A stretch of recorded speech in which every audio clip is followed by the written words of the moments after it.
jako příbuzného, nebo kde jste k tomu přišla k českému pravopisu? Časť rodiny teda žije v Čechách.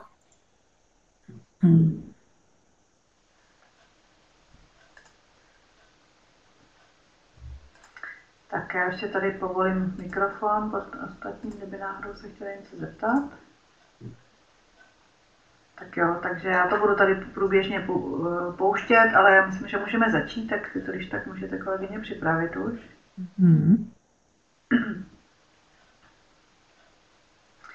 Tak vážené kolegyně, vážení kolegové, vítám vás na dnešním semináři, který je poslední v tomto semestru. Vítám tady aspoň takto virtuálně kolegyni Slavíčkovou z Bratislavy, tedy z jako matematicko-fyzikální. A co je to I?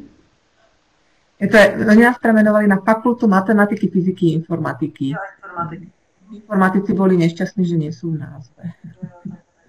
Do název.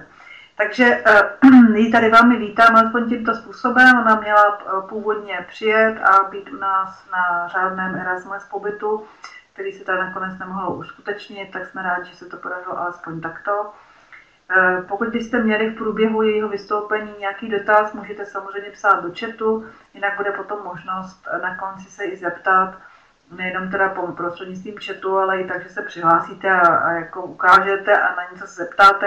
To myslím, že by kolegyně určitě uvítala, protože to je taková osamělá práce, když člověk hodinu přednáší a vlastně neví, jestli tam někdo na té druhé straně je. Takže tímto vyzývám tedy zejména doktorandy, aby hodně přemýšleli, na co se na konci potom můžou zeptat. Takže prosím, už je to na vás. Ďakujem veľmi pekne aj za možnosť teda vystúpiť na seminári. Pripravila som na dneska príspevok, ktorý sa venuje Technological Pedagogical and Content Knowledge v príprave budúcich učiteľov matematiky. Tak ako všetci, najmä teda v roku 2020 sa to prejavilo, že tá potreba vedieť zmysluplne využiť technológie pri zostavení vyučovacej hodiny je naozaj výrazná. A teda momentálne teraz extrémne. Tak ja len stručne pripomeniem, čo to ten typek je.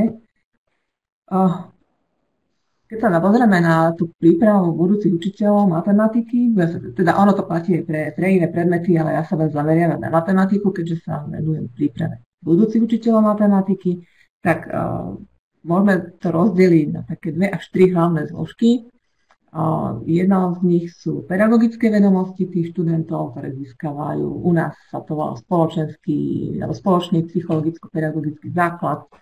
Je to o poznanie obsahu predmetu matematiky a to sú tie 2 hlavné zložky, ktoré keď spolu nejak interagujú, vzniká tam tá zelená znázornená. Mohli by sme to veľmi voľne preužiť ako odborová didaktika, ale ja sa k tomu ešte vrátim.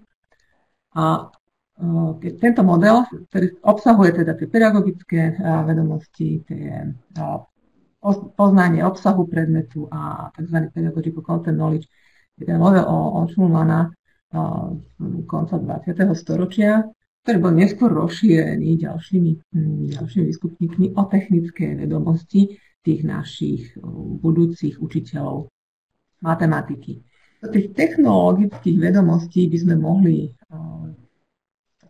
stručne zaradiť tzv. Digitálnu gramotnosť, to znamená, že tí budúci učitelia by mali byť schopní využívať zmysluplne technologický nástroj, mali by ho vedieť využiť s istotou, efektívne, odborne a aby v tom teda veľmi netápali. Mali by ho vedieť využiť na skúmanie, či už okolistého sveta, alebo modelovanie, prezentovanie myšlienok, alebo hľadanie, alebo porozumenie nejakým vzťahom, zákonitostiam a podobne. Na tejto technológii, na tú digitálnu gramotnosť, alebo tie technologické vedomosti, na to u nás máme rôzne predmety, napríklad digitálne technológie 1 až 5, kde sa teda stretávajú práve s rôznymi typmi softverov a aj ako sa dajú využiť. matematiky alebo ich druhom aprobačnom predmete. Dobre, pedagogiku, psychológiu, didaktiku asi netreba špeciálne predstavovať. Je to oblasť, kde získajú tie všeobecné vedomosti z týchto odborov. No a to, na čo sa u nás kladie dosť značný dôraz, najmä na bakalárskom štúdiu, že by som to teda upresnila, náš aktuálne akreditovaný učiteľský program má na bakalárskom štúdiu iba matematické predmety. Čo sa týka toho obsahu predmetu, nemajú tam didaktiku matematiky. Takže prejdú tam všetkými možnými vyššími matematikami a plus tam majú semináre, ktoré sa venujú prepojeniu stredoškolskej, vysokoškolskej matematiky na 4 semestre. Poznanie obsahu predmetu matematiky by sa dalo, veľa kolektív tam vyčlenujú 3 oblasti. Oni to nazývajú také domény, doména tej matematickej znalosti pre vyučovanie. A patria sem základné matematické vedomosti, teda a tí žiaci a naši študenti, by mali byť schopní riešiť základné matematické úlohy. To majú mať nejakú zručnosť. Mali by mať, okrem toho, je dôležitý aj obsah matematiky, ktorý je pre učiteľa dôležitý.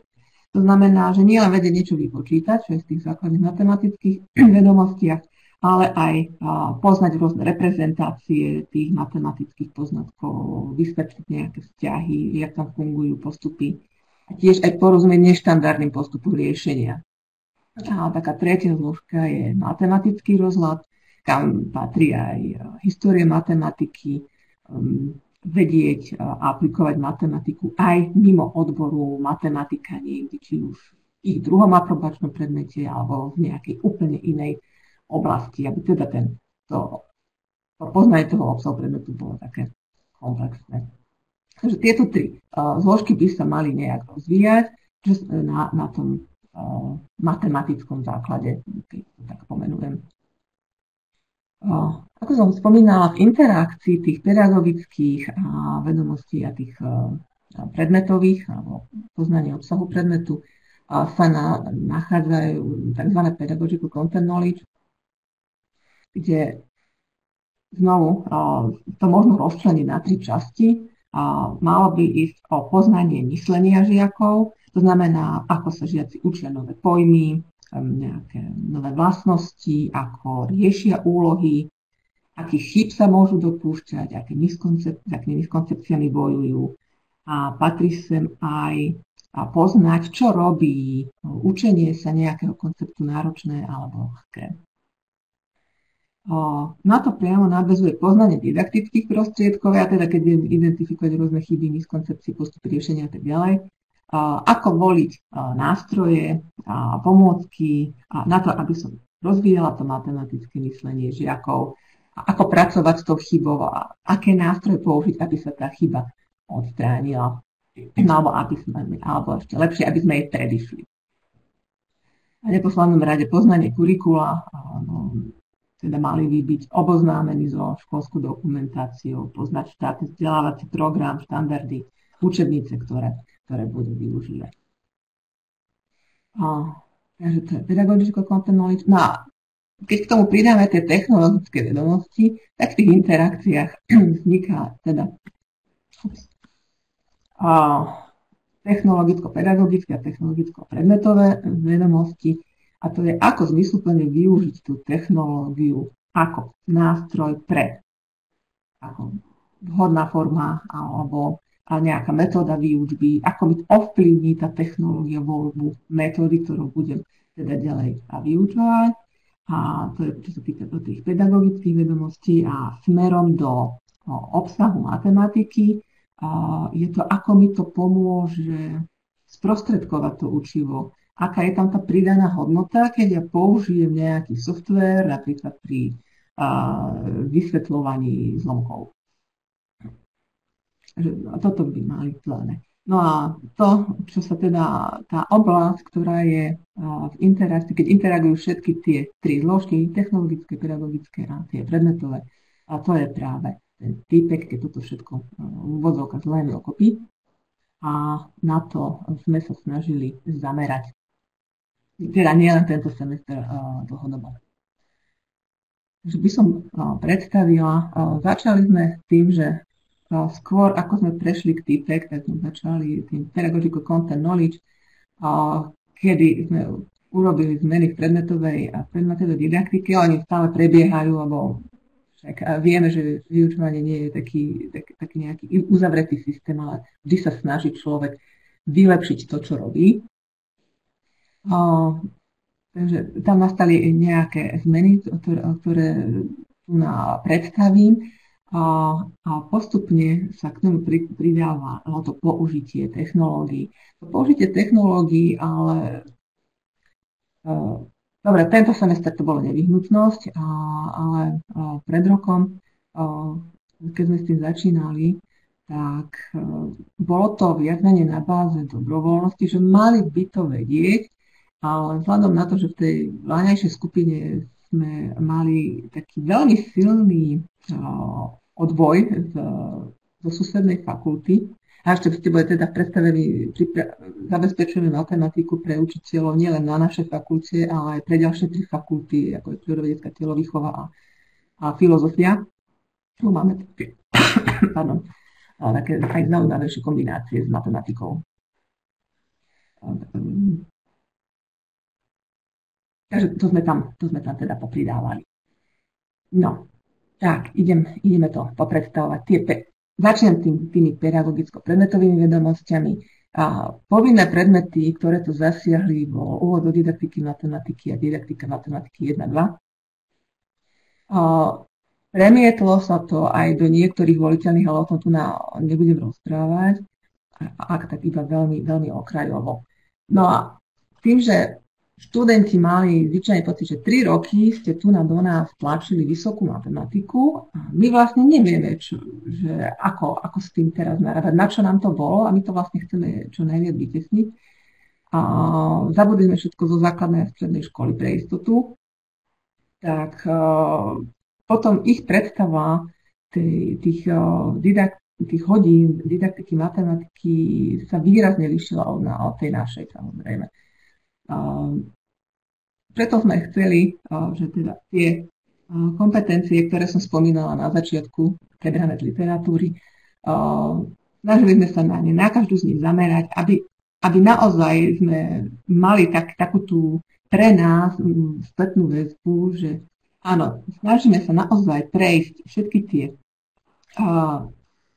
tie zložky toho vzdelávania a preto by mali byť naši študenti dobre pripravení.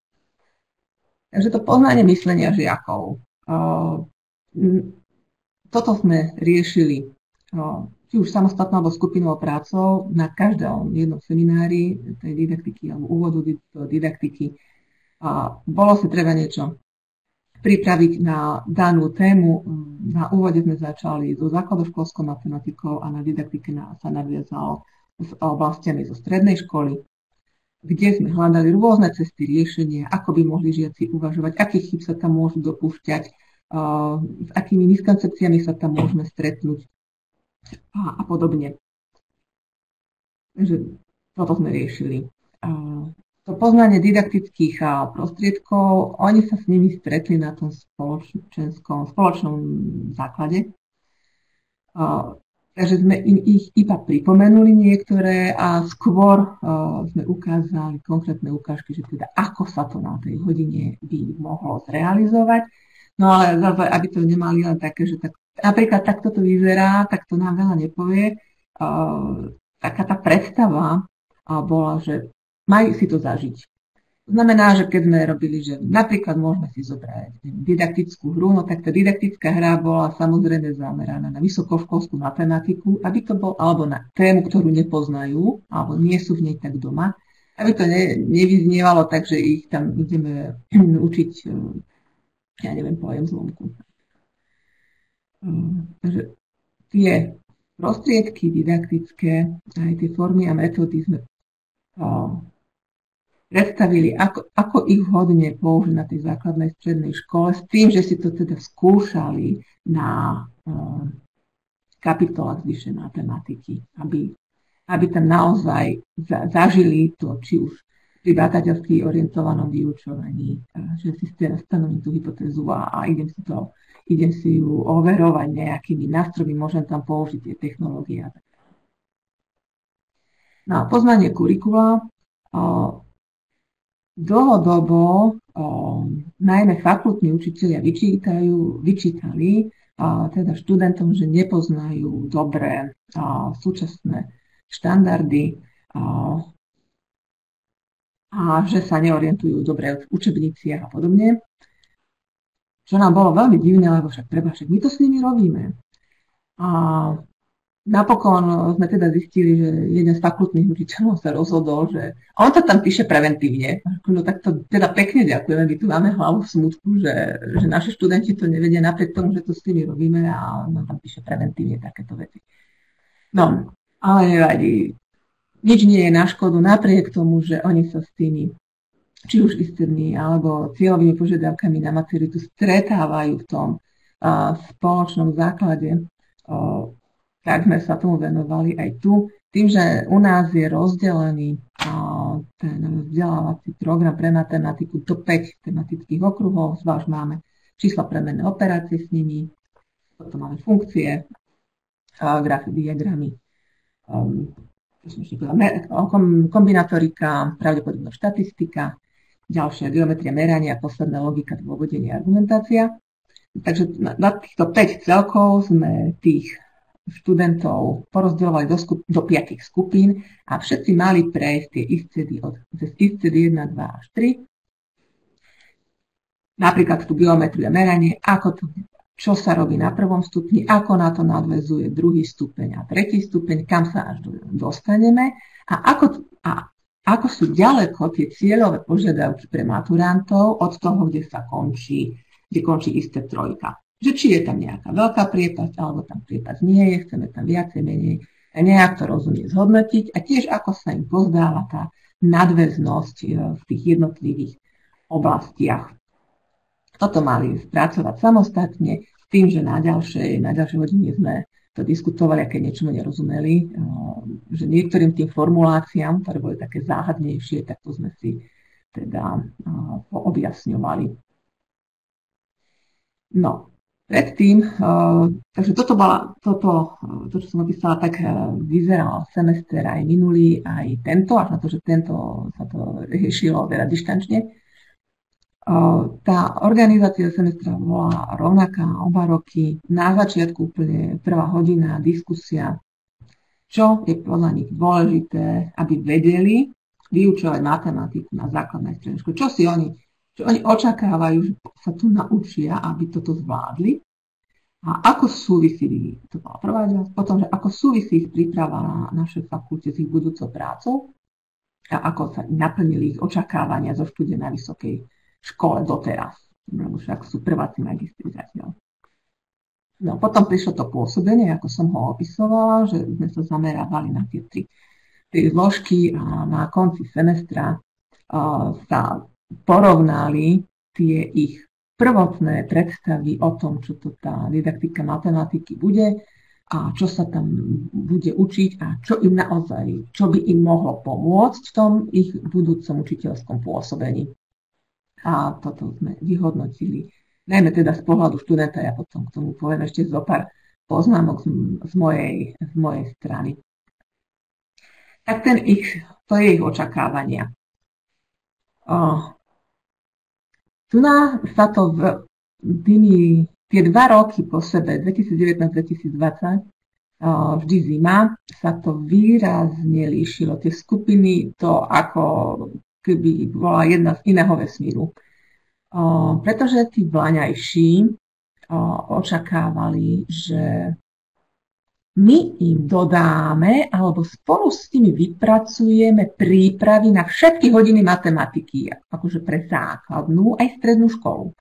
Typu, že lineárna rovnica, prvá hodina, tu je príprava. Lineárna rovnica, druhá hodina, tu je príprava. A to je podľa nich náplň didaktiky matematiky. A že to by sa im páčilo. A dokonca nám to vyčítali niektorí ešte aj po skončení semestra, že ale na chémii nám to dali a vy nám to dať nechcete. No, takže my im nechceme dať prípravy na matematiku. To bola jedna časť. Minulý rok sa našlo zo pár jedincov, tento rok to bolo viacej, ktorí práve očakávali také, že my sme počuli niečo o konštruktivizme a počuli sme niečo o Hejného metóde a vy by ste nás to mohli naučiť, lebo nám sa to páči a chceme o tom vedieť viacej. No tak toto sme im tiež... Dobre, Hejného metódu sme im nespravili, lebo v tom my nie sme konkrétne doma, ale teda konštruktivistické prístupy. A to sme s nimi robili, to bolo fajn a dostali odporúčania na ďalšiu literatúru. A posledná podkategória, to bolo zo pár jedincov, ale teda zaradila som to sem, lebo ma tá reakcia na jednej strane aj prekvapila, lebo prvýkrát som ju počula v Lani, že podľa nich sa na tomto predmete dozvedia rôzne teórie vyučovania a vďaka tým teóriám oni potom budú vedieť učiť. A že teda dostanú nejaký prehľad, že takéto výskumy sa robia a že teda čo je nové vo svete. Že to boli ich očakávania od predmetu, že niečo takéto by sa tam mohlo diať. A potom tá druhá časť, čo sme sa ich pýtali, teda to ich vysokoškolské štúdium a budúca kariéra, no tak ako úplne nám nepovedali, že rýchlo to zabudnem a budem učiť podľa seba, ale teda niečo v tom zmysle a veľmi opatrne, lebo však preboha ona nám bude dávať známku. Takže to treba jemne formulovať. To, čo všetci vyčítali, máme zbytočne veľa vysokej matematiky, niečo tomu nerozumieme a úplne najhoršie je, že my sa musíme učiť nejaké dôkazy a my dôkazy nemáme radi. Tak najskôr som bola taká, že preboha, že celá skupina nemá rada dôkazy, ale potom našťastie počas diskusie sa ukázalo, že to je taká minoritná časť, že ale zase veľmi hlasná. Ostatní, čo sa vyjadrovali aj v Lani a toho roku viacej, že ono to bolo naopak, tí vlaňajší študenti tí boli veľmi zameraní na to, dajte nám tie prípravy a nenúďte nás tu na nejakú vyššiu matematiku a už vôbec po nás nechcete dôkazy, alebo aby som vám tu na ja zdôvodnila, prečo som to riešil takto. A na druhú stranu tohoroční študenti je ten pomer obrátený. Hej, že minimálne množstvo z nich očakáva tie prípravy na hodiny, skôr by sa chceli zamerať na tie aktivity, čo sa na hodine budú diať a nejaká argumentácia im neprekáža. Ani dôkazy. A čo ešte teda reflektovali s tým vysokoškolským štúdiom, že úplne stratili styk so základoškolskou a stredoškolskou matematikou. Napriek tomu, že, jak som už spomínala, máme 4 semestre predmetov, ktoré sa venujú práve stredoškolskej matematike a prepojeniu na vysokoškolskú. Že tam reálne pracujú, či už sú to učebnice od docenta Kubačka, alebo tie oficiálne učebnice, alebo čo vydal pred časom, tie zbierky pre maturitu. No, ale tým, že to nie je povinný predmet, ešte by som to teda dokončila, z tých 4 semestrov je povinný iba jeden, ostatné je povinne voliteľné, takže oni si teda jeden zapíšu, potom sa už na to neprihlásia a na záver vám vyčítajú, že stratili kontakt so stredoškolskou matematikou. No a prečo išli študovať učiteľstvo matematiky a čo od toho očakávali? Tak to boli tiež zaujímavé reakcie. A toto sú, obidve reakcie sú z Vlaňajška. Tento rok nič takéto prekvapivé nezaznelo. A Vláni teda sa vyjadrili, že oni išli študovať na Matfis preto, a to učiteľstvo, aby si tam prepočítali všetky zbierky pre základnú a strednú školu z matematiky a potom, aby to vedeli odučiť podľa toho. To, že medzičasom môžu vzniknúť nejaké nové zbierky, ich samozrejme netrápi. Oni budú vedieť učiť tieto zbierky a keď vyjdú nové, tak neviem, asi pôjdu znovu na vysokú školu, aby sa naučili nové zbierky počítať. A druhý dosť prekvapivý bod bol, no predpokladali, že my ich doučíme tú stredoškolskú matematiku, čo oni nepochopili alebo čo chýbali. Také, že mňa sa nepýtajte na logaritmy, ja som vtedy chýbal, no to keď mi povie bakalár, no tak to je teda viac ako prekvapivé. No takže my sme v tomto boli dosť protivní, pretože nie len, že sme ich to nedoučili, ale my sme predpokladali, že to vedia a išli sme ďalej. A tým, že si oni nepozapisovali ten predmet, čo teda ide ze 4 semestre, tak sa to teda ani nedoučili. Že nemali šancu, lebo tam na to ten priestor je. Na ostatných matematikách, no tak ja nemôžem prísť za niekým, kto prednáša algebru, geometriu, že oni tu na toto nevedia, že vykašli sa na to, čo máš preberať a rob tam s nimi niečo iné. No, takže ten opis priebehu, ako som spomínala, išlo teda o dve skupiny, rok 2019 a 2020. V Lani to bolo 22 študentov, toho roku 16, ale od novembra ich je už iba 15. A snaha bola teda, aby bola práca v dvojiciach, trojiciach, predsa len oni, keď budú v tej praxi, nebudú sami na to, aby si pripravovali tie všetky materiály, môžu sa predsa poradiť so svojimi kolegami, skúsenejšími alebo aj rovesníkmi, to je vedľajšie, s tým, že snaha bola zamerať sa znovu na tie zložky pedagogical content knowledge, že študovalo sa to kurikulum, predstavili sa im prostriedky, pri každom jednom prostriedku bola diskusia, ako sa s tým môže pracovať, ak to bolo možné, tak to aj zažili. Nebolo to vždy robené tak, že všetky tie zážitkové časti som si pripravovala ja alebo kolegyňa, ale pozývali sme tam hostí, či už z praxe alebo z rôznych iných súčastí fakulty, respektíve univerzity, ktorí tam prišli o konkrétnych veciach povedať viacej a ten zážitok im tam sprostredkovať. Taký úplne najsilnejší zážitok mali, keď sme mali tému inklúzie, kde reakcia na tú pozvanú prednášku so všetkými aktivitami, aj napriek tomu, že to bolo online toho roku, tak aj vlánejšie toho ročne sa zhodli, že konečne pochopili veľa tých vecí, čo sa v tom spoločnom základe hovorilo, a že ako to na tej matematike bude fungovať, vyzerať a že už z toho nemajú taký ten pocit, že mňa sa to netýka, alebo keď sa to stane, tak ja nebudem vedieť, čo urobiť. A že dokonca aj tí, čo učia na čiastočný úväzok, či už matematiku, alebo ten druhý aprobačný predmet, tak aj hovorili, že dokonca sa im zdá, že niektorých svojich žiakov už v tomto nachádzajú a že teda si idú dať pozor na to, aby ich rovno nezaškatulkovali nejak nevhodne a v podstate im zabránili v raste. Ďalšia, takže to bolo k pristupňovaniu učivo a k metodám a formám vyučovania.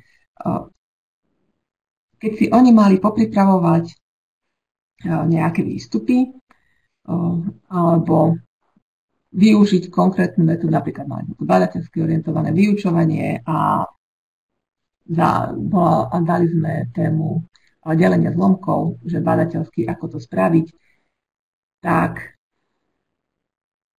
minulý rok, jak pracovali v tých skupinách, o chvíľku, ale to je študent, ktorého som v živote nevidela sa rýchlejšie pohnúť, že on kým niečo spraví, vždy to strašne trvalo, tak on vyskočil z lavice, že to dáva zmysel. A ja som pozerala, že prosím, no ja som to teraz pochopil, že však to ja, keď budem teraz toto s týmto a takto a na tej čokoláde, a on tam začal vysvetľovať teda celé to pozadie delenia zlomkov, ono to dáva zmysel. To je naozaj fungujúce, no takže dokonca sa podaril efekt u prvákov magistrov. Niektoré niektoré spolužiačky preto nemali pochopenie, tak sa im to snažil teda v tom nadšení ešte dovysvetľovať, že aké je to super. A posledná časť, na ktorú sme sa zamerali, bolo úpravy úloh z rôznych zbierok. A napríklad matematický kontext, to sú učebnice,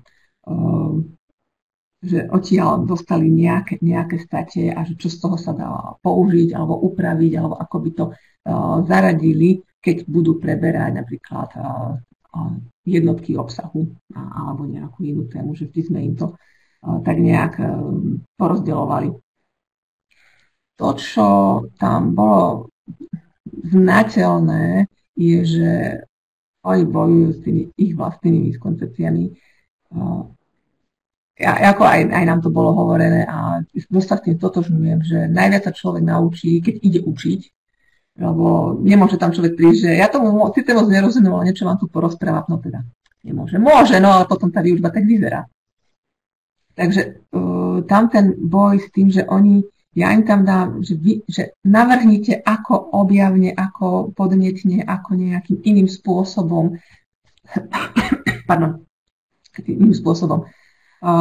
nie len, že tu je vzorec počítané, s tým pracovať a vtedy teda človek zistí, že tí študenti s tým sami bojujú. A aby som teda už toľko to nerozprávala, dostali takúto úlohu, Janka prešla 8 kilometra, jej cieľom bolo prejsť 3/4 kilometra, koľko ešte musí prejsť, aby dostala cieľ, s tým, že tam boli takéto otázky k tomu, že kedy by ste takú úlohu zaradili, čo by ste neusledovali, aké stratégie riešenia by ste očakávali. Takže teraz zistím, či ste ešte tu a skúste odpovedať, kedy by ste takúto úlohu vy zaradili do vyučovania na hodine matematiky. Ja som to napíjem.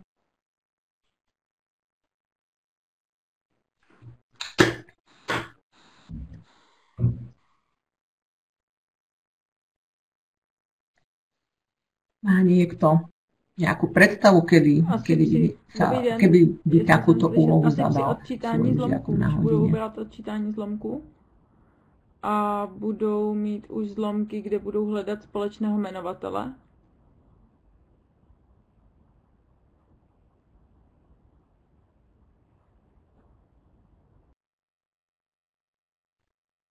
Neviem, či vás iba ja nepočujem, alebo či nie nehovoríte. Tak já si vezmu slovo, já jsem se přihlásila. Kdyby tam nebyly zapsané ty zlomky čísly, ale jenom slovy, tak bychom ji mohli dát i do druhého ročníku. Třeba ještě, kdybychom kilometry změnili na cestu. Kdybychom to chtěli takhle napsat, tak podle našeho kurikula by se hodila až do 5. ročníku, kdy žáci umí zapsat zlomek nejenom kmenový, ale jistě by to někdo zvládl i ve 4. ročníku. Tak jenom to, co říkají naše kurikula.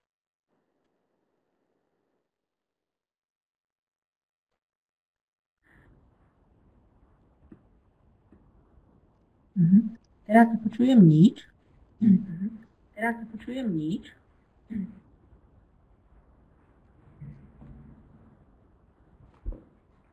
Dobre.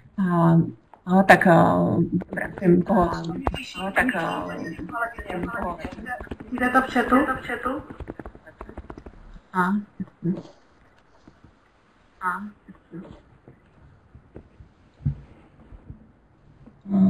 Odčítanie zlomku jmenovateli divizie. Dobre. Takže toto a tým ste aj odpovedali na tú otázku, že čo. Prípadne, aké stratégie riešenia by ste tam vystupovali?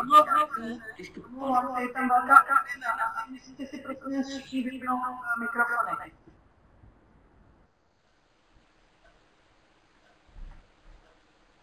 Zkuste si prosím všichni vypnout mikrofony, aby tam nebyla ta ozvěna. Uvidíme, koho to bylo.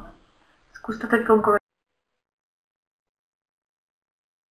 Dobre, takže už nepočujem echo. Dobre, a teraz nejaké tie stratégie riešenia, ktoré by ste možno očakávali, nejaké 1, 2, ak vás napadne. Pozriem, či nikto nepíše.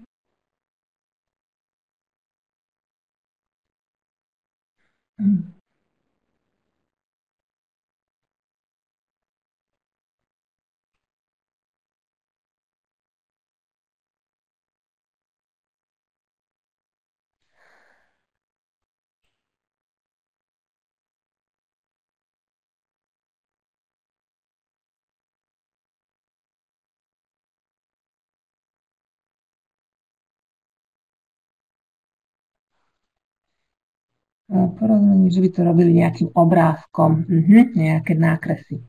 Dobre, takže ťahá nás to dosť prirodzene k úlohám, že budeme pracovať so zlomkami, budeme zavádzať napríklad čítanie zlomkov s rôznymi menovateľmi, alebo ako tam Ľudská napísala, keď im chceme znižiť sebavedomie. No, ale tak vždy teda záleží od konkrétnej triedy. No a tak ja teda ukážem, ako to vymysleli naši študenti. Podľa nich teda mali uviesť aj vzorové riešenie. Ich vzorové riešenie bolo, zostavili sme si rovnicu, poupravovali sme niečo, sme vypočítali, 8 kilometrov už bola prejdená, nejaká špeciálna matematická výzva to nie je. A je to po prebratí témy, na upevnenie vedomostí, a žiaci sa naučia zostaviť lineárnu rovnicu.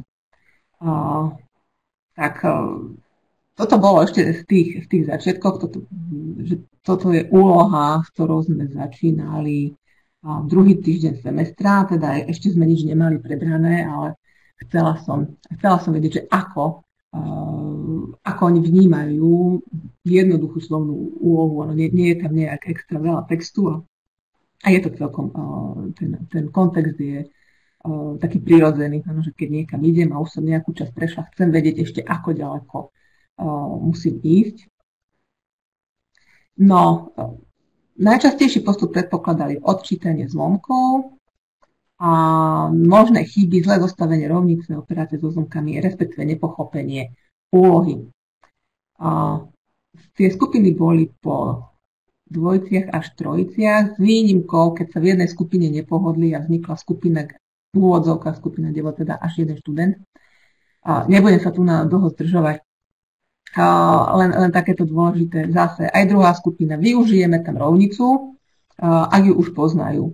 Ale ak ju nepoznajú, tak neuviedli, že čo by to, ako by to mohli teda riešiť. Som to neopísali tu, ale spravili jednoduchý výpočet a chyby teda sú pri odčítaní zlomkov a dôležité je, aby si uvedomili princíp riešenia a nezabudli na to, aká odpoveď sa požaduje.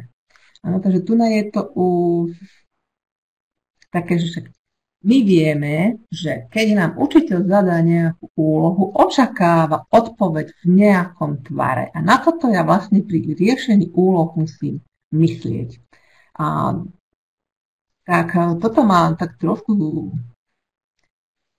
neprekvapilo ma to výrazne, ale trochu ma to zaskočilo v tom, že je to budúci učiteľ matematiky a ako keby už ešte, dobre, nemal ešte za sebou poriadne didaktiku, ale stavia na tom, že však žiak vždy musí vedieť, čo má byť na výstupe. S tým tak úplne nesúhlasím, že vždy musí byť jasné, čo na tom výstupe má byť, lebo potom kam zaradíme problémové vyučovanie. Ďalšia skupina, tu sme už mali aspoň teda náčrt, že riešime to nejakým obrázkom. Neviem, či sa to dá dobre čítať, ale tak snáď je tam tá ich odpoveď. Znovu pracujeme s rovnicami, s neznámou, treba roznásobovať zátvorky, toto všetko potrebujú vedieť, aby vyriešili tú úlohu. Som bola trošku zaskočená, že kde tam idú roznásobovať zátvorky, ale potom, že OK, ak tam majú tú rovnicu, tak to môže byť, že ľavá strana je jedna zátvorka, pravá strana je druhá. A zistíme, či viete teda robiť so zlomkami a či vynásobia, keď budú mať tú rovnicu, obe strany. Tu na to bolo viac menej podobné, až na to, že prvýkrát sa tu vyskytlo, že môžu to riešiť graficky, že nejak si to graficky načrtnú a to už by bolo fajn, môžu to aj farebne znázorňovať, že prvýkrát sa tu nezobrazuje tá, že hodíme to do rovnice. A to, čo zistia napríklad, že koľko percent tých ich žiakov bude už uvažovať v tej grafickej reprezentácii z celej situácie, alebo ako pochopili, alebo jak objavili zmysel zlomkov. Že ako, áno, bude to slúžiť na pochopenie a objavenie zmyslu zlomkov v reálnom živote. A tie ich očakávania boli, že síce to vypočítajú, ale nenapíšu odpoveď, lebo na základnej škole samozrejme po skončení úlohy musí byť napísaná odpoveď tak, ako oni uviedli, teda tu na to je výstrižok z ich vzorového riešenia, ktoré odozdávali. No, máme ďalšie vzorové riešenie, teda si teda aj všimneme, že áno, spoločný menovateľ, jak to poznáme, však vynásobíme menovateľa a tak ďalej, ale potom to preškrtali, lebo však zistili, že sa to dá trošku lepšie. Je to slovná úloha so zlomkami, to OK. A cieľom zadania tej úlohy, že riešia logickejšie úlohy z praktického života. Aj tu sa vyskytuje to graficky, síce to nenačrtuje to, čo som vám vystrihla, to je jediné, čo k tomu ako riešení podali. Ostatné bol iba slovný opis. A to asi k tej skupine všetko. 6. skupina okrem toho, že povedala, že dá sa to riešiť graficky, tak to grafické riešenie aj ponúkajú na tom koláčovom modeli. S tým, že teda je tu viacero možností počítania, ale že teda na tom obrázku je to také najviditeľnejšie pre nich a že toto by tak očakávali, že by tí žiaci urobili. No a tá skupina, čo som vám spomínala, že vzhľadom na to, že oni sa tam nezhodli úplne, tak sa jedinec odčlenil a preto je to skupina v úvodzovke, keďže to bol až jeden študent. No a on teda povedal, že toto by bolo dobre riešiť, že využijeme teda dieliky, ktoré budú predstavovať 1 kilometr, aby tomu lepšie porozumeli. Tam by sa dalo povedať, že ja by som skôr teda asi na tie 8 kilometra nadelila, že aby sme to vedeli lepšie dopočítať, ale jemu sa zdalo, že po kilometri je to v pohode, však potom sa to môže deliť teda ďalej. Však OK, len to treba dovysvetliť, lebo z tej jeho odpovede som to úplne nepochopila. A je to úloha na pretvičenie práce so zlomkami. Takže tých ich odpovedí na takúto úlohu, ktorú sme my teda zaraďovali skôr, že je to práca so zlomkami, vieme tam urobiť to, že ako sa budú sčítovať zlomky s rôznymi menovateľmi, že je to teda dobrá úloha, aby sme nezačali algoritmom.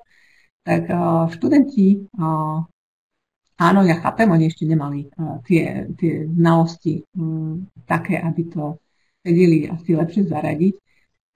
A ja som mi to aj potom aj hovorila, že z náročky som im tú úlohu zadala, alebo aby si uvedomili, že kam to až oni ťahajú. Tým, že oni poznajú už ten aparát, čo sa nachádza aj v našom prípade na Slovensku, tie zlomky patria do 7. ročníka, tak a teda aj ten neskôr, tie vo vyšších ročníkoch a na strednej škole, tak automaticky siahnu po niektorom z tých vyšších konceptov.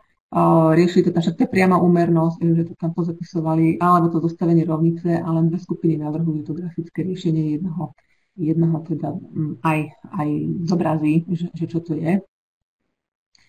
A dve tretiny z tých odpovedí používajú premenu a že ju tam vždy nejakým spôsobom obchajú, lebo sú zvyknutí, že stále pracujú s nejakými písmenkami. A teda počas priebehu, to som už spomínala, že teda vzniká nová skupina, lebo neboli schopní komunikovať. Ale tak to je študent, on je trošku, on je od nich výrazne starší, nie trošku starší, výrazne starší, a tak mu asi prišlo, že on to sám zvládne lepšie. No, to, čo sme očakávali my, často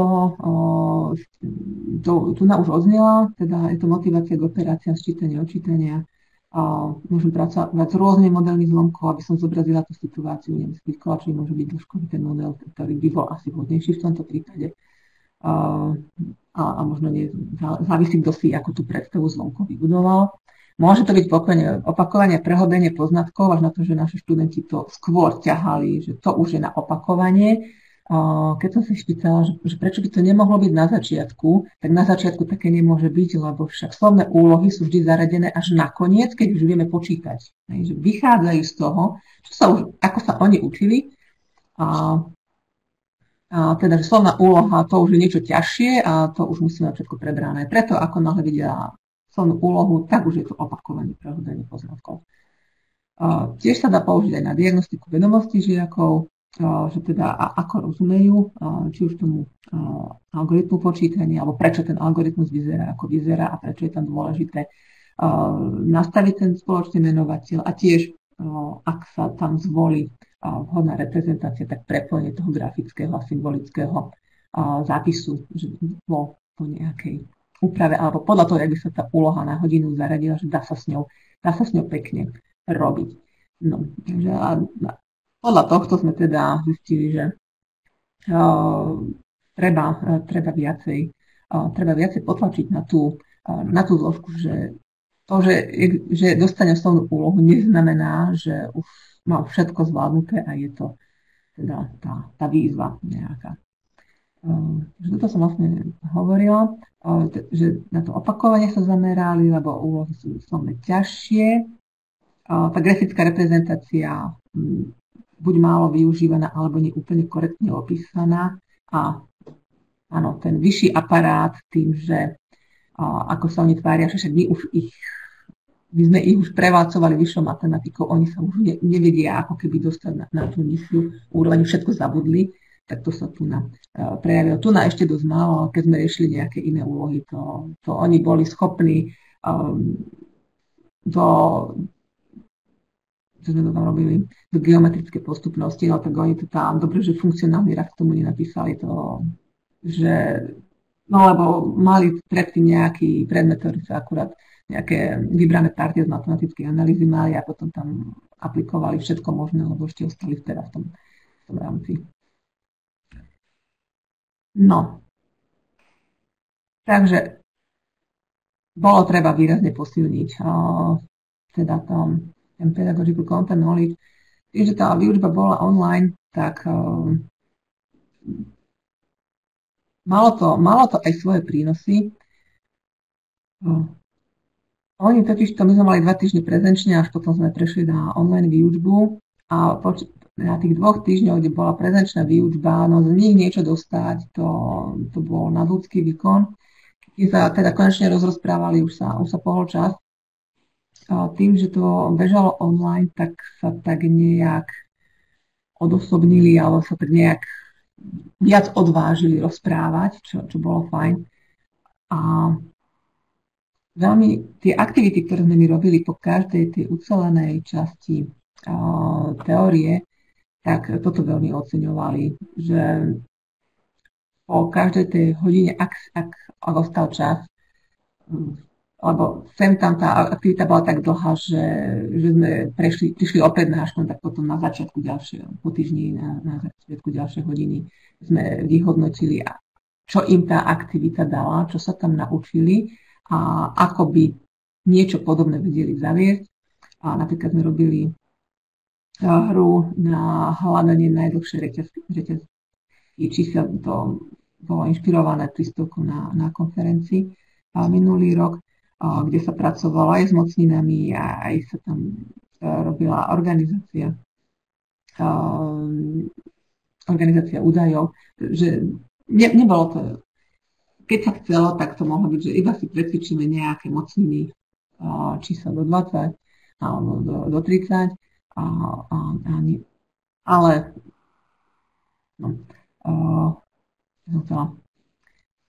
to hodnotenie aktivít spolužiakov, keď porovnám tých vlaňajších a tohoročných, tak u tých vlaňajších to vyzeralo, ja som to už spomínala, že oni boli skôr takí, my im máme dať teda tie prípravy, aby oni mohli učiť. tak pokiaľ tá skupina, teda, ktorá sa takto vyjadrovala, pokiaľ tá príprava alebo tá aktivita, ktorú vymyslel ich spolužiak, sa nestotožňovala s ich predstavou, tak to strašne zvozili. Toto tam vznikali veľmi zaujímavé situácie, keď sa to snažili vyargumentovať medzi sebou, ale že prosím ťa, ale za to, že tebe sa to nepáči, tak to nemusí byť úplne zle. No a potom to teda končilo tak, že tam už pomaly robila rozhodcu, že pokiaľ nemá pádny dôvod, okrem toho, že ja by som to robila inak a preto hento je zle, tak to, že to niekto chce robiť inak, neznamená, že ten druhý to robí zle. Len to robí iným spôsobom, ale ten spôsob môže byť stále dobrý. A ten postup, to celé pôsobenie, teda na každé seminári pripravujeme hodinu, nejakú časť, že preberieme teóriu, rovno máme k tomu aktivitu, buď si to zažijeme, alebo rovno niečo budeme pripravovať. Vyhodnotíme to v rámci skupiny, že či teda máme tam aj to, že je tam podchytené nejak, ako tí žiaci tomu budú rozumieť, že stávam na niečom, viem tam identifikovať tie miskoncepcie, alebo z toho, čo tam oni navrhli, tie miskoncepcie neviem identifikovať a tak ďalej. Tak tie výstupy v skúškovom, tak toto je povedať iba za minulý rok, lebo toho ročné skúškové je ešte len pred nami, boli až na pár jedincov, bolo tam vidno posun, že inak sa už pozerajú na tie úlohy. Ja to ešte neskôr ukážem. Len teda, keď už sme mali prebrané, že keď nepoužijem zatiaľ technológiu, ale možno nejaké taktilné pomôcky alebo nejaké iné modelovanie, že tak už to nejako vieme zostaviť a aj tie aktivity dávajú zmysel. A zase nie je cieľom vždy použiť tú novú technológiu vo vyučovaní. Ono je dobré aj vedieť, kedy ju nepoužiť. No, lebo niekedy to môže byť úplne kontraproduktívne a aj toto treba vedieť zhodnotiť.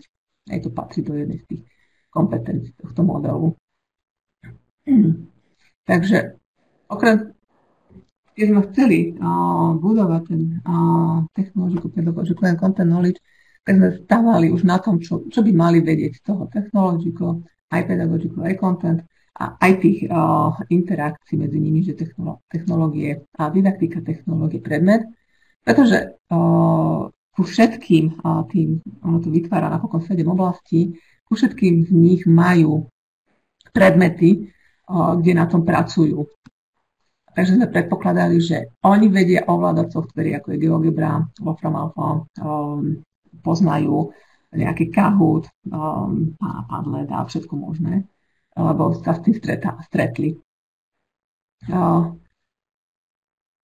Okrem toho, že sme im povedali, že v tom a v tom teraz niečo pripravíte, druhá časť bola a nájdite podobný software, podobnú stránku, podobné čosi, alebo nejaký, môže to byť v tej knižnici GeoGebrovskej, nejaký applet, ktorý sa venuje napríklad sčítavaniu zlomkov alebo budovaniu pojmu zlomok a zhodnoťte ho. Že či by ste ho použili, či by ste ho nepoužili, kedy by ste ho zaradili, čo by ste tam zmenili a tak ďalej. To, že sme išli online, bolo toho roku super prínosné, lebo mohli rovno vyzdieľať, čo ponachádzali. No, kedy je to prezenčne, no tak musia prísť, alebo mi to poposielať vopred, aby sa to teda vyzdieľalo. Takže po tejto stránke to malo veľké plus. Ale to bolo asi jedno z mála, ale a ešte to druhé plus teda bolo, že je dosť možné, že aj oni, keď pôjdu do praxe, tak sa s touto dištančnou formou stretnú a sa na ňu teraz trošku pripravili a vytrénovali. Takže samostatné hľadanie, posudzovanie kvality s tým, že mali si učiť kategórie, podľa ktorých oni zhodnotia, že je to kvalitné, že to naozaj spĺňa ten cieľ, ktorý chcú. A tohto sa zhostili veľmi fajn, že tie jednotlivé zložky naozaj na tých, či v digitálnych technológiách, alebo majú aj didaktiku matematiky v digitálnom prostredí, že naozaj s tým dosť pracujú a dávalo im to zmysel.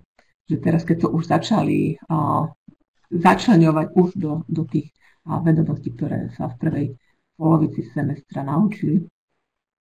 No a už ja prejdem k nejakým ukážkam. Toto bola znovu časť, že konkrétna téma bola daná, alebo konkrétny zoznam tém, z ktorých si mohli vybrať a popripravať, aby to nebolo veľmi široké a aby prípadne si viacerí zvolili rovnakú a vedeli si to medzi sebou porovnať. Tak s tým, že dostali možno, že môžu spraviť niečo ako je escape room, taký pomerne jednoduchý, takže k tomu mali videonávod, to patrí mať videonávod, vedieť ho nejak spracovať. Podľa neho patrí tiež do digitálnej gramotnosti a teda mali toto k tomu vymysleli. Máme priradiť obrázkom správny názov a tak ďalej. Jeden obrázok nebudete potrebovať. No, takže keď sa tu tak na to pozrieme, máme tu asi niečo ťahať. No, tak to pozriem, či je tu nejaký hranol. Toto vyzerá také dostatočne hranolovité. Dobre. Teraz niečo, čo by sme tu dali, sieť hranola. Sieť hranola, však hranol sme pred chvíľou videli, to bolo také niečo obdĺžníkoidné. A toto prosím pekne nie je sieť hranola. Pretože sieť hranola bude pravdepodobne tento útvar a tak ďalej. No, to, čo tu na sieť kocky, to som teraz trošku nezvládla. Sieť kocky. A tak ďalej. No, už to teraz nejak doťahujem. Dobre, takže sme to všetko popárovali. Tým, že je to únikovka, tak ja som tu získala, že môj štvrtý kód je Včko. Takže ja keď teda, tí žiaci teda keď vyriešia všetko, na čo sa dá kliknúť, môžu prísť teda na ten zámok, zadajú kód v poradí, jak nazbierajú, tak my máme zatiaľ tú štvorku, že je Včko. A teda niečo z toho. Niečo sa tam stane. Áno, môžu ísť teda do ďalších. Zvyčajne to býva z miestnosti do miestnosti. Neviem, či ste niekedy unikové hry hrali.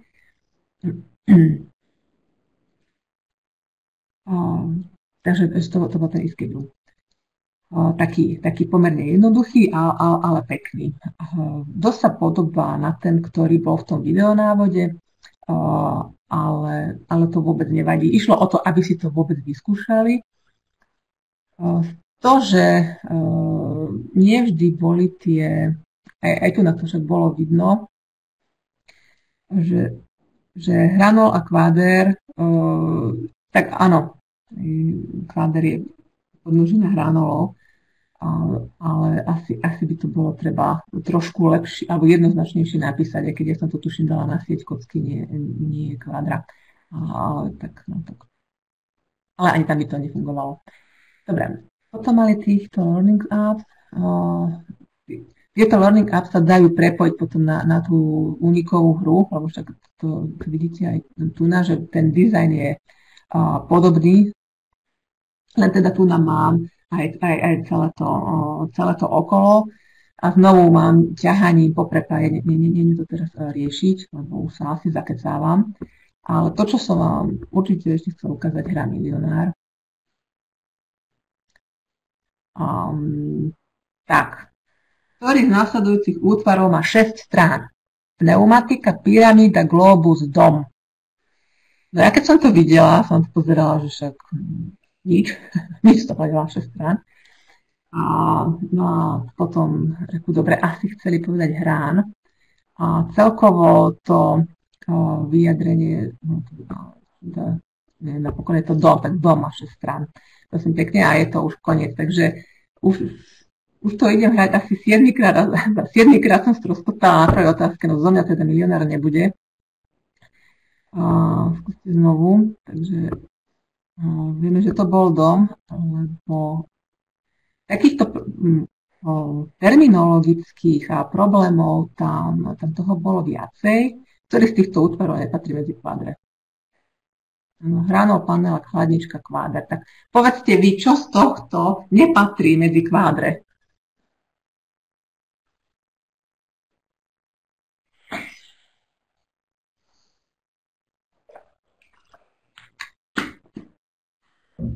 Pozriem, či niečo nepíšete.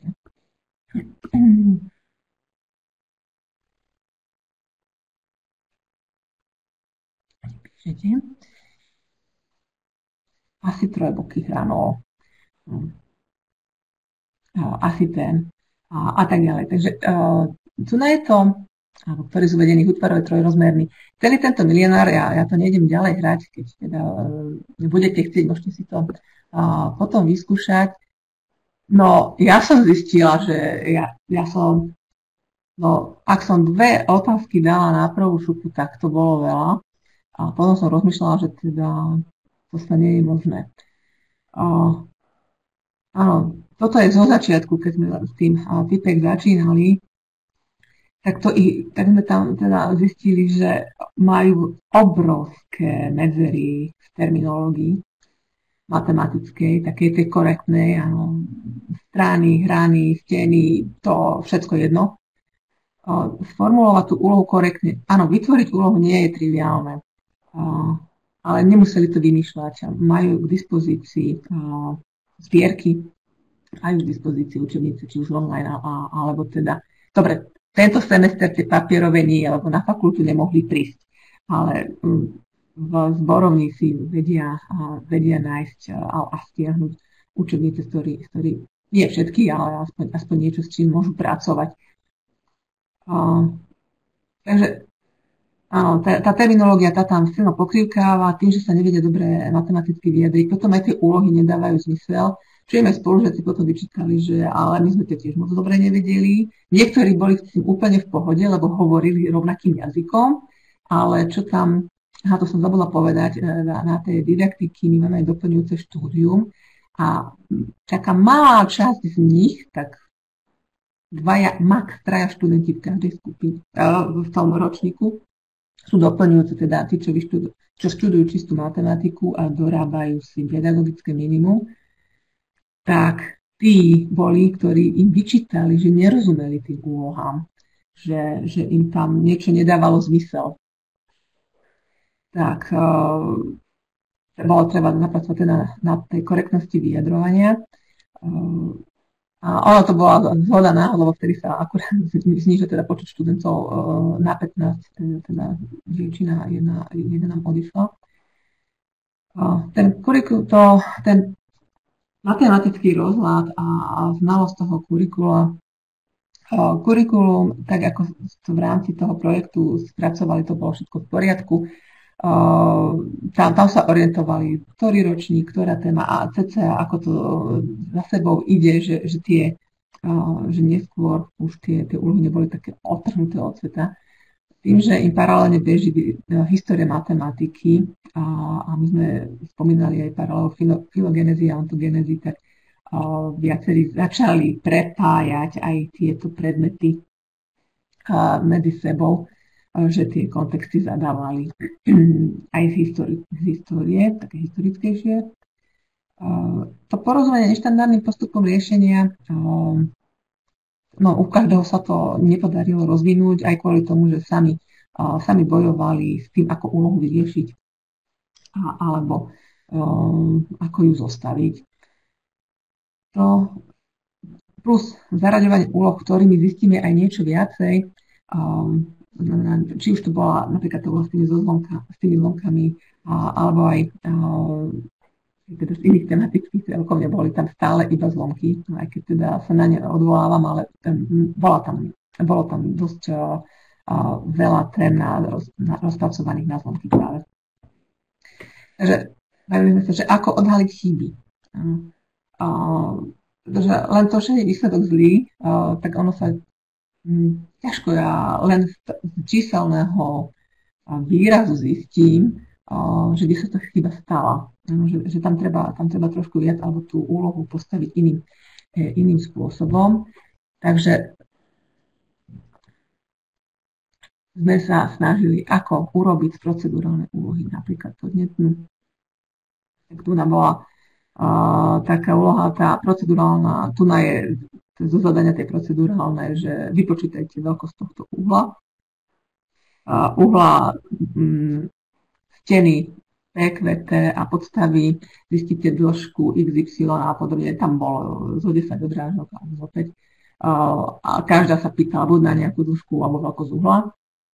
No tak tu na toto je akurát skupina dievčat, ktoré veľmi kritizovali, že dôkazy sa netreba učiť a máme priveľa vysoké matematiky, takže si mysleli, že ideme stavať takýto altánok a niečo k tomu potrebujeme vedieť.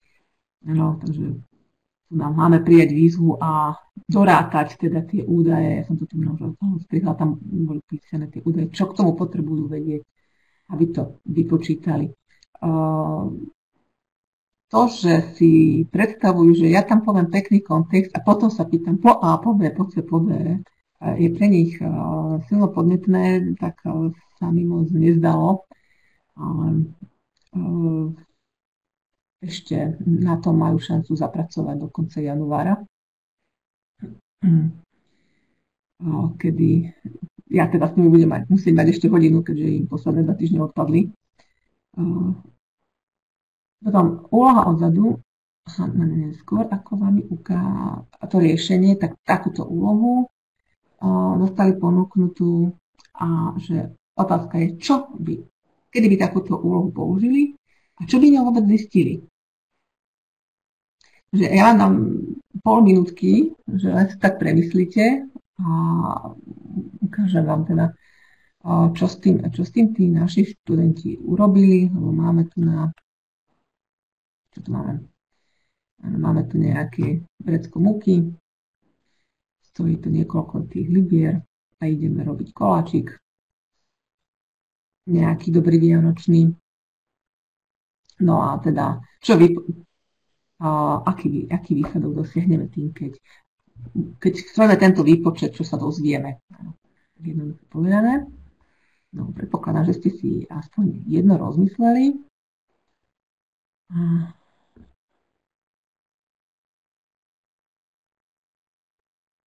Ja to zväčším. Tu nám teda pozistujeme, že koľko koláčov zistíme, koľko kilogramov čo si váži, koľko stojí kilo, koľko kilogramov si kúpime za libru a teda. No, je to zle čitateľné. Ako to tu ona argumentuje tá študentka, lebo mali aj vysvetliť, že prečo práve to zistíme tým výpočtom. Na tým, že delíme váhu a hmotnosť a čo si kde si. Takže tu je aj pokus o nejaké vysvetlenie, že práca s tými jednotkami, že čo nám hovorí pomer cena ku hmotnosti, čo nám hovorí hmotnosť ku cene a podobne. Ale neodpovedala nám teda, ako by to použila. Čo by tým zistila, keby túto úlohu zadala žiakom a podľa tých odpovedí. Niektorí písali, že to Bčko to bolo úplne ako, že to nechápali, že čo si majú pod tým predstaviť, že tomu nevedeli dať zmysel, alebo tomu dávali zmysel taký veľmi neurčitý. Že to je v podstate, zistíme hodnosť, keď vydelíme kila múky cenou. No, tak vidíme do zápisu, že delím kila cenou, ale čo to znamená, to tam nenapísali. Takže asi aj oni sami nevedeli dobre uchopiť tú úlohu a že na akú otázku by vlastne odpovedali, že to 24/21,5. Posledná ukážka s tým, že jak budeme pri práci s literatúrou a inými online zdrojmi, bola príprava vyučovacej hodiny, mena nekričia. Dobre, takže majú to tu rozfazované. Prvých cca 15-20 minút podľa prílohy niečo urobíme, kontrolujeme si a tak ďalej. Takže tu je to všetko už rozfazované. Nejdem to tu na dlho ukazovať. Toto bolo z tej matematiky v kontexte prebrané. Prejdem do záveru. To, ako zo začiatku na tom seminári teda reagovali, že teda možno tie prípravy by bolo fajn, nejaké tie teórie a podobne.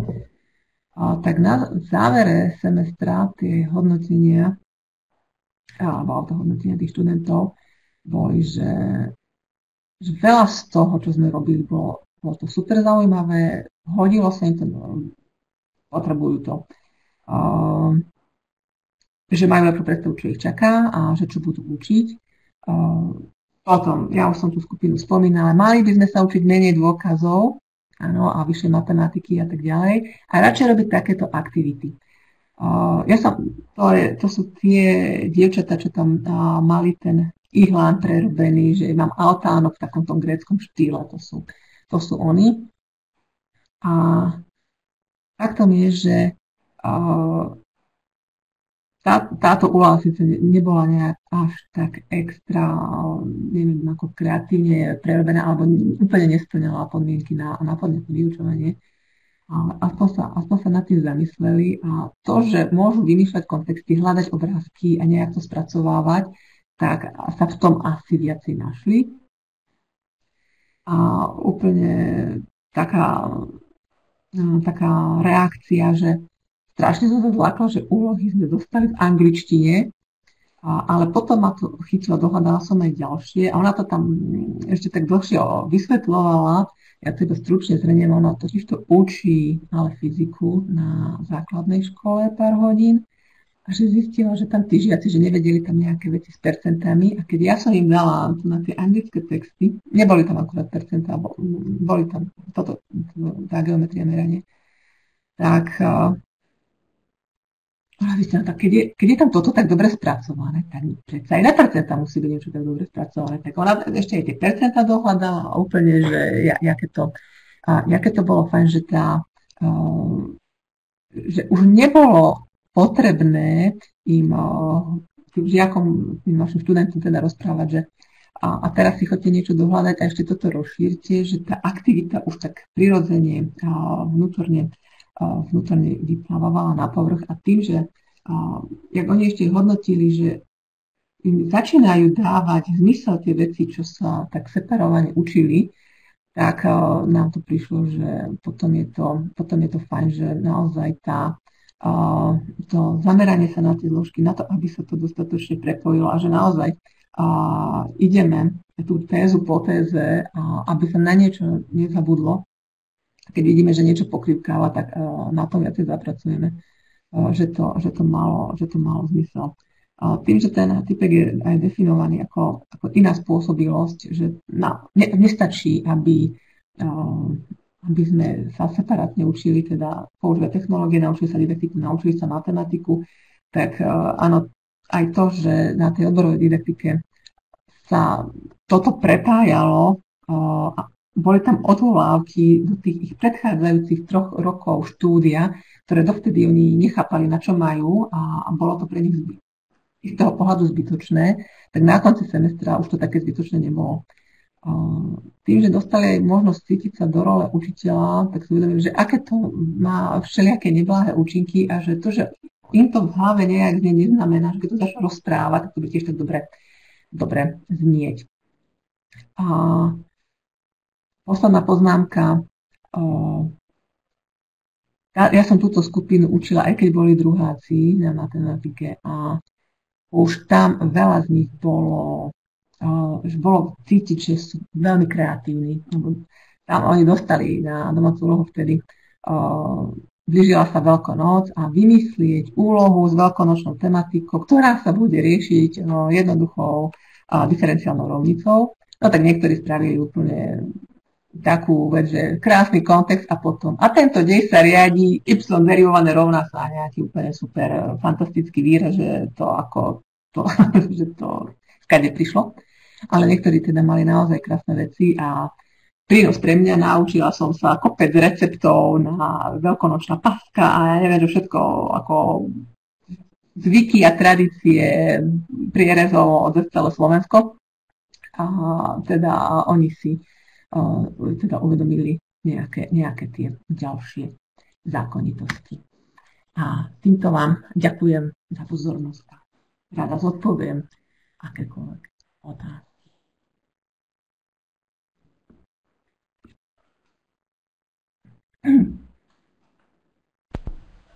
Tak já děkuji za přednášku. Možná můžete ukončit sdílení, abychom se neviděli dvakrát. A když by bylo potom potřeba, kdyby někdo chtěl něco vidět ještě z toho, tak to můžeme vrátit zpátky. Tak otvírám diskusi. Buď to můžete napsat do chatu, nebo samozřejmě se můžete přihlásit. Když nebude mluvit moc lidí najednou, tak snad už nebude ozvěna.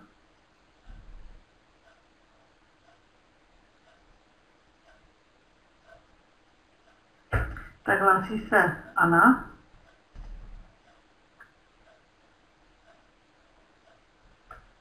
Jo, já musím dát ještě možnost mluvit, tak teď zkusím. A potom David, jo? Až po Aně bude David. Teď by to Aně mělo jít.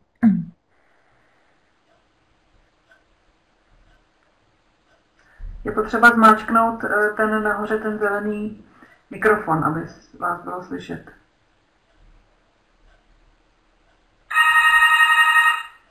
Jo, já se omlouvám, já musím jenom otevřít dveře, jinak ten zpátky.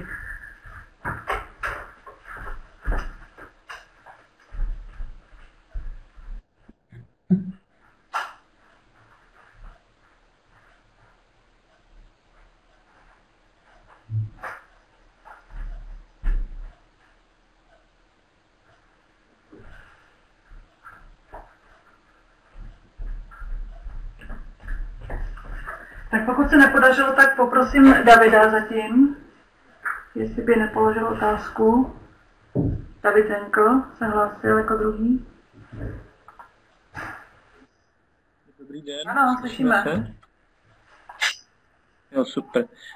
Já jsem tam koukal, teďka jsem si vzpomněl na ty zlomky, jak jste tam měla tu představu studentů, že přibližně dvě třetiny si mysleli, že to budou řešit s tou neznámou X.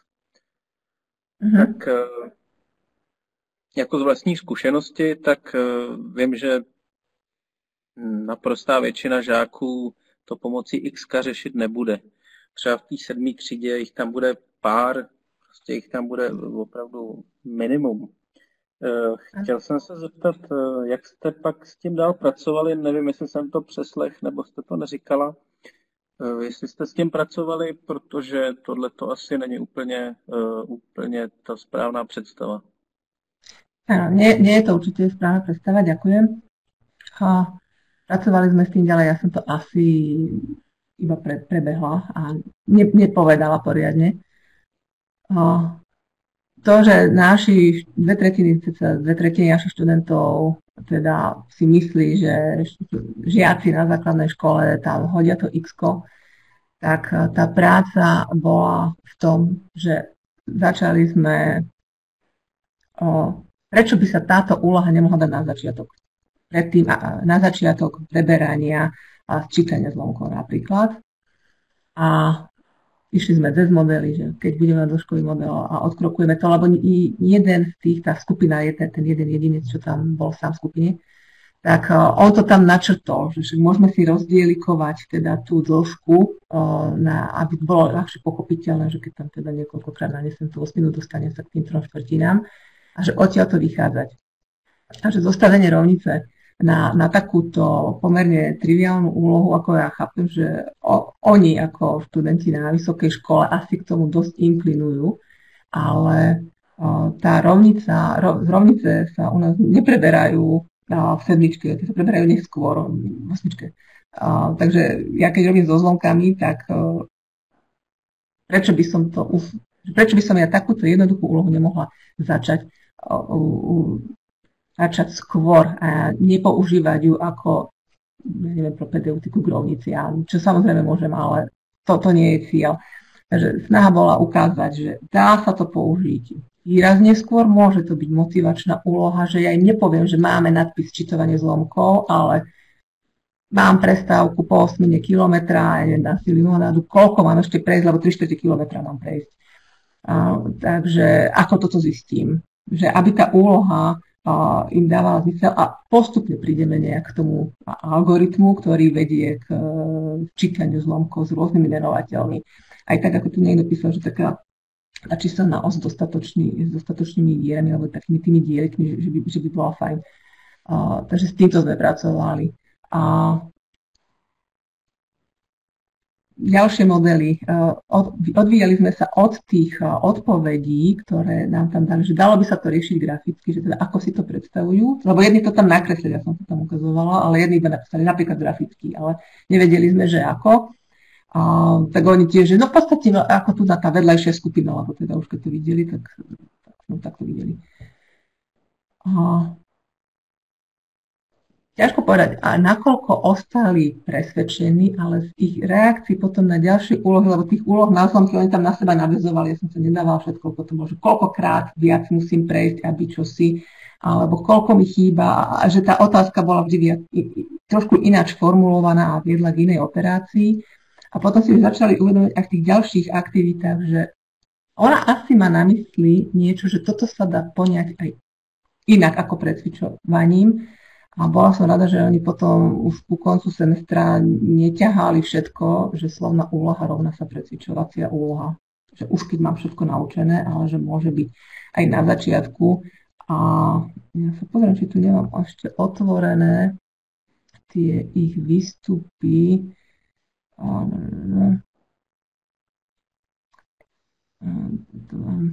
Ja to tu iba tak na chvíľočku vyzdielam. Aby ste teda videli, že dostali nejakú teda úlohu, mali ju zaradiť, že kam patrí, s tým, že teda zobrali, toto je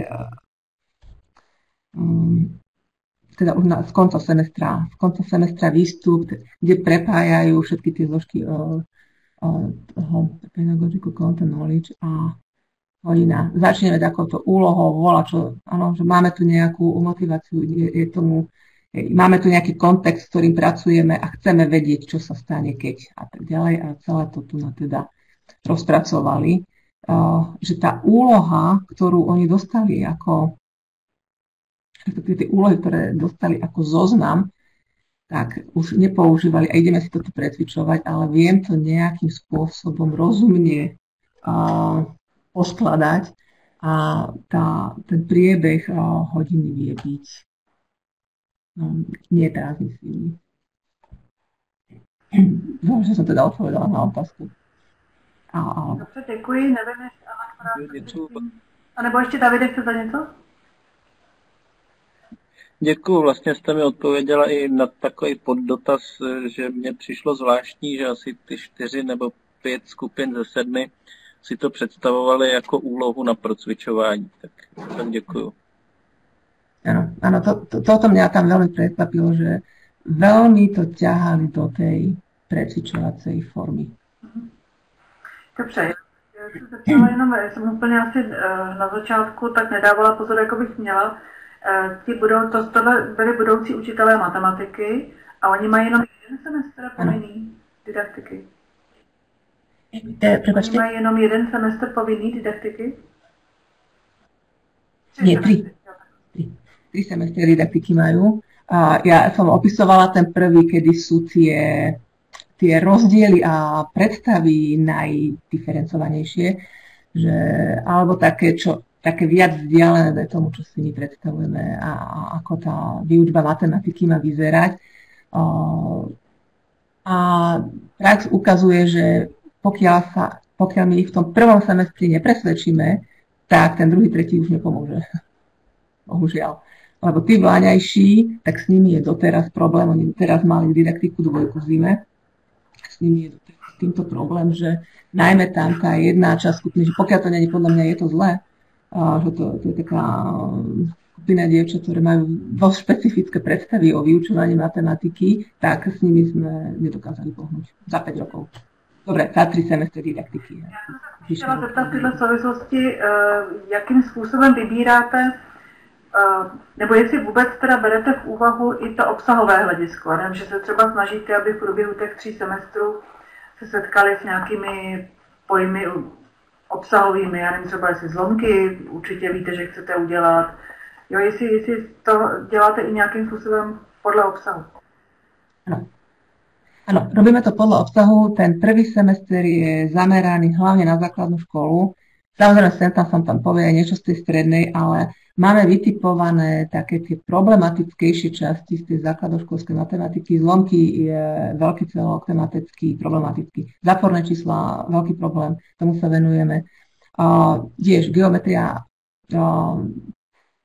tam okrajovo tam riešime aj Hanhileho a tieto úrovne geometrického myslenia, alebo tie ich predstavy, alebo tie plošné miery, že postupne prechádzame tie najpálčivejšie alebo také tie oblasti, ktoré nám vychádzajú na najhoršie alebo ktoré aj výskumy ukazujú, že tam nejaké problémy sú a snažíme sa tie výsledky z tých výskumov do toho zapracovávať.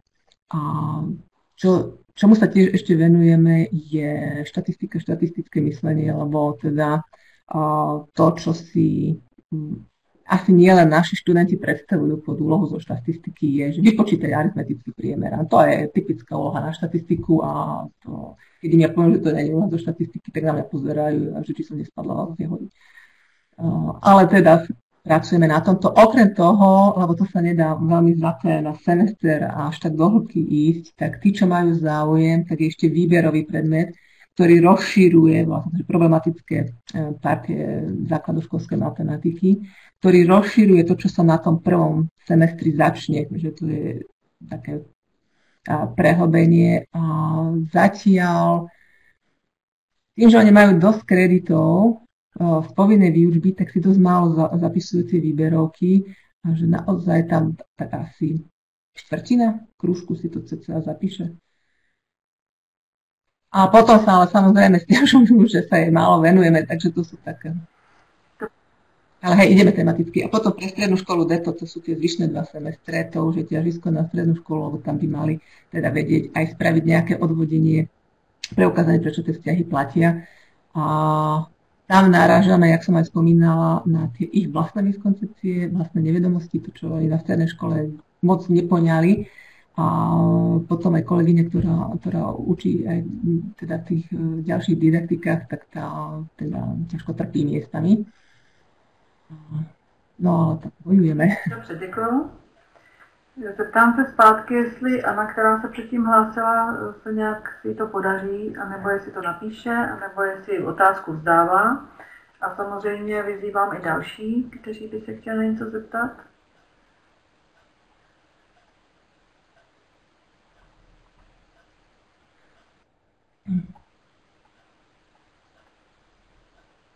Tak, nezdá se to.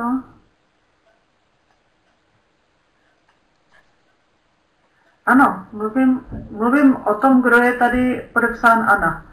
Tak nevím, kdo to je. A předtím jste se hlásila, nebo alespoň mi se tady objevila ručička, takže asi to bylo možná teda omylem. Dobře, tak asi ne.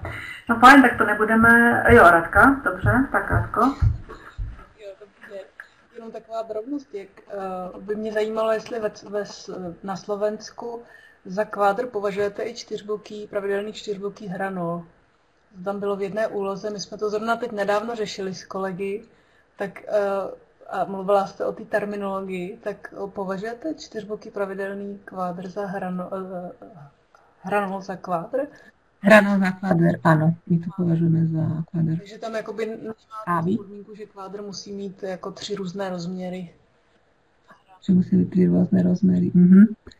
No, u nás sa to zvykne za kvádr považovať. Že môže mať aj štvorcovú postavu.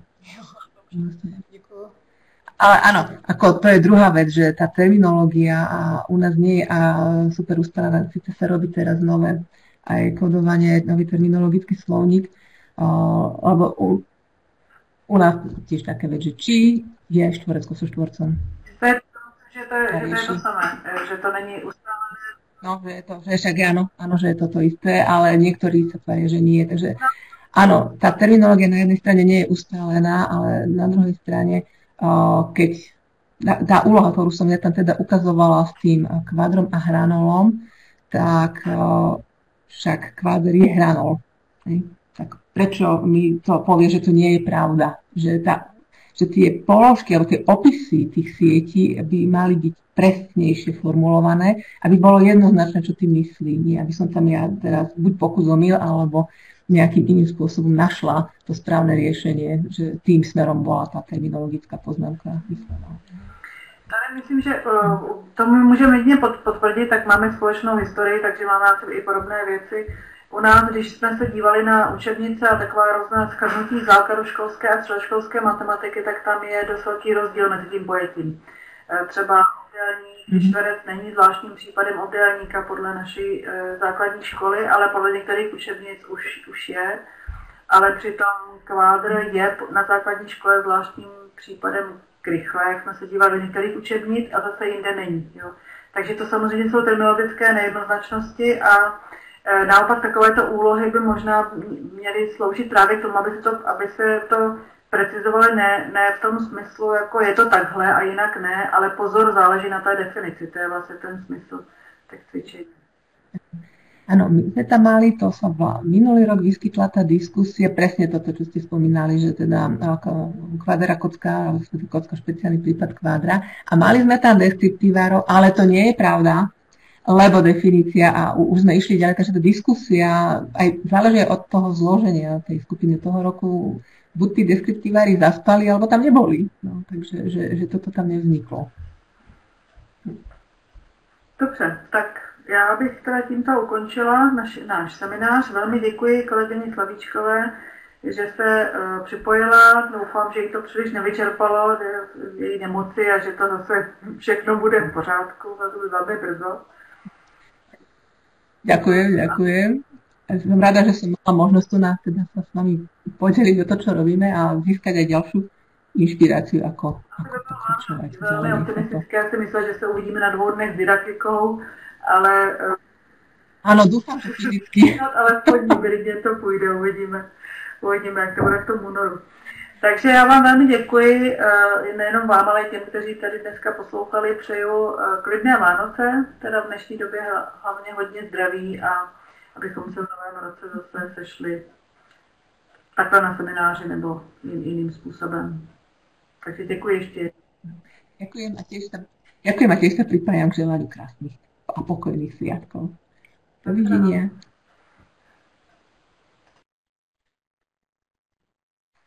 Ja to nebudem vedieť dlúžiť. Díky, nashledanou.